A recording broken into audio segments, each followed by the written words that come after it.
Welcome to the debate. Usually when you look at the structural blueprints for a modern family dynamic, you expect an open floor plan, like equal spaces, shared utility. Right. No one's sitting on a throne. Exactly. Today, though, we're examining a text that challenges that blueprint for modern family counselors. It's the mandate, 7 ways every man can show honor to his family. Can an ancient mandate actually align with modern egalitarian family values? It's a tough question. It is, but I argue that the core actions demanded here, like creating emotional safety and giving total conversational focus, are exactly what we teach in modern counseling. They map perfectly onto secure attachment building. And I would counter that the underlying architecture of this text is, well, it's fundamentally hierarchical. It frames the man as the unilateral initiator of that honor, relying on ancient frameworks that literally designate the wife as the, quote, weaker vessel. That directly conflicts with our current sociological standards of equal partnership. Let's look at the actual clinical behaviors being prescribed, though. The text asks for a father to become deeply knowledgeable of his family's personal preferences and to give total focus in every conversation. Sure, which is great in theory. Right, but clinically, we call that emotional attunement. When a parent provides total focus, meaning putting down the phone and maintaining eye contact, it actively regulates a child's nervous system. Yeah, absolutely. It builds secure attachment because the brain receives a clear biological signal, right? You are safe and seen. That is a profoundly healthy gender-neutral mechanism. The isolated action of giving someone your full attention is undeniably positive. I won't argue that. But my concern is the overarching framing. The text is literally titled 7 Ways Every Man Can Show Honor. Okay. It implicitly installs the father as the primary moral manager of the household.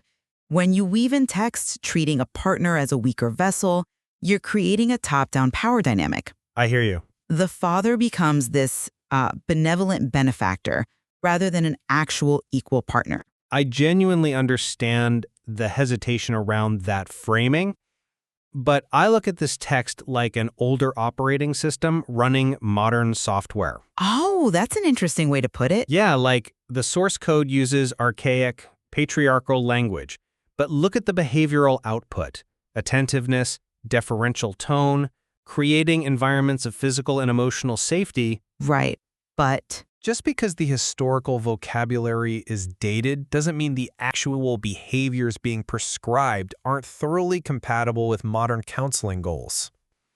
That operating system has a fundamental bug. And it's not just the vocabulary. It is functionally embedded in the daily routines themselves.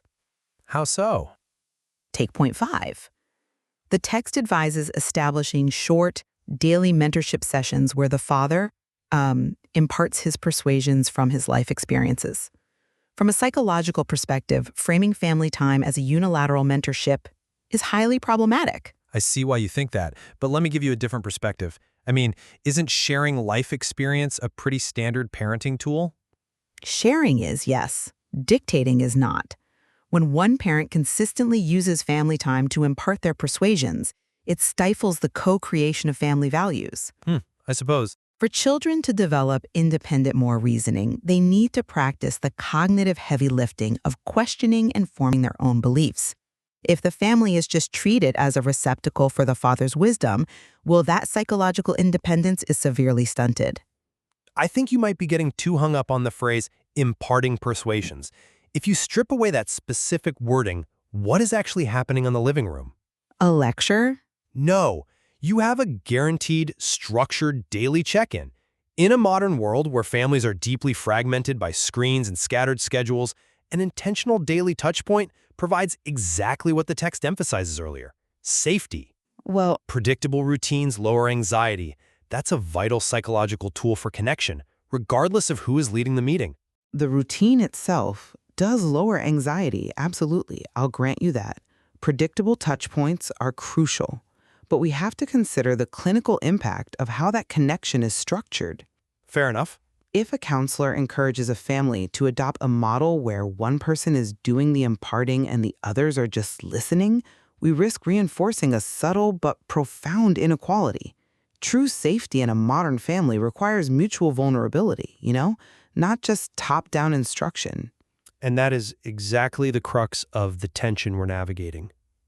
For clinical practice, I still maintain that the utility of this text's focus on attentive conversation, intentional routine, and proactive emotional labor provides a powerful behavioral toolkit, provided we translate it effectively. And I maintain that family counselors must remain highly vigilant. We cannot simply extract the behaviors and ignore the subtle, hierarchical power dynamics embedded in that ancient sociological framework. Equality isn't just about what behaviors we perform, it's about the power structure behind them. There is certainly much more to explore here.